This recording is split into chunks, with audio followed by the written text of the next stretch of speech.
माब्ला होगोन विधानसभा बिसायख'थिनि बिजाथिखौ इउपिपिएल राजखान्थि हान्जाया गिबि खेबनि थाखाय खुगा बेखेवदों। बिटिसिनि मोनसे समनि गाहाय मावफुं सोद्रोमा बिथां प्रमद बर' बिथाङा इउपिपिएल राजखान्थि हान्जानि आफादगिरि बिथां प्रमद बर' बिथाङा गिबि खेबनि थाखाय खुगा बेखेवदों जे जानो गोनां विधानसभा बे विधानसभानि बिजाथि लाइखौ माब्ला फोसावगोन बेनि सायाव बाथ्रा बुंनायखौ नुनो मोनदों।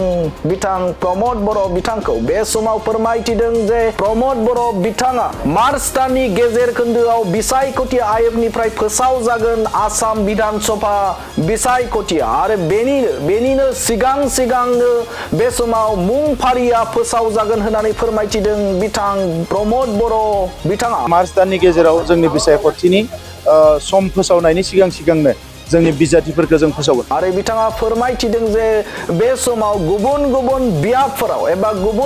बियाबफोराव बे समाव गोबां हाबाफारिखौनो इउपिपिएल राजखान्थि हान्जाया लाबाय दं आरो इउपिपिएल राजखान्थि हान्जाया गोख्रोङैनो बे समाव विधानसभा बिसायख'थिखौ गेलेनो थाखाय साखाफारा जादों होननानै बाथ्रा बुंथिदों बिथां इउपिपिएल राजखान्थि हान्जानि आफादगिरि बिथां प्रमद बर' बिथाङा। आरो फैगौ 1 मार्चआव बे समाव क'क्राझाराव रेलीनिबो बाथ्राखौ फोरमायथिदों इउपिपिएल राजखान्थि हान्जानि आफादगिरि बिथां प्रमद बर' बिथाङा। आरो प्रमद बर' बिथांनिफ्राय रोखा बाथ्रा जे फैगौ विधानसभानि थाखाय इउपिपिएल राजखान्थि हान्जाया जोबोदनो गोख्रोंथिजों खामानि मावगासिनो दं आरो जोङो साखाफारा होननानै बाथ्रा बुंथिदों बिथां प्रमद बर' बिथाङा। आरो फैगौ मार्च दाननि गेजेर खोन्दोनि सिगाङावनो बिसायख'थि आय'गनिफ्राय बिसायख'थि फोसावदिङा जेब्ला ओंखारगोन बेनि सिगाङावनो बिजाथि लाइखौ फोसावगोन होननानै बाथ्रा एबा आगु फोरमायथि होदों बिथां प्रमद बर'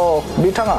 फोसावगोन मानोना मार्च दाननि गेजेरावसो बिसायख'थिया फोसावजागोन बिसायख'थिनि समा दा नंखायनो जोंनियाव जथेस्थ' सम दोङो। नैबे साननैसोआव जोङो जोंनि ब्लक कमिटियाव प्राइमारि कमिटियाव आरो 15 गासै समस्थियाव जोंनि मेल मिटिंफ्रा सोलिगासिनो दङ। जों बेखौ मोजाङैनो अर्गानाइज खालामबाय थादों। बावैसो लाइमोन हान्जानिफ्राय रेलि जालांबाय, बिनि सिगाङाव माखासे रेलि जादों आरो फैगौ 1 अक्ट'आव जोंहा क'क्राझाराव मोनसे रेलि दङ। गुबुन जोंनि दैदेनगिरिफ्रा गासैबो गावबा गावनि ओनसोलफ्राव मिटिं गागासिनो दङ। दा नंखायनो फुल प्रिपारेसनाव जों दङ आरो मार्च दाननि गेजेराव जोंनि बिसायख'थिनि सम फोसावनायनि सिगांनो जोंनि बिजाथिफोरखौ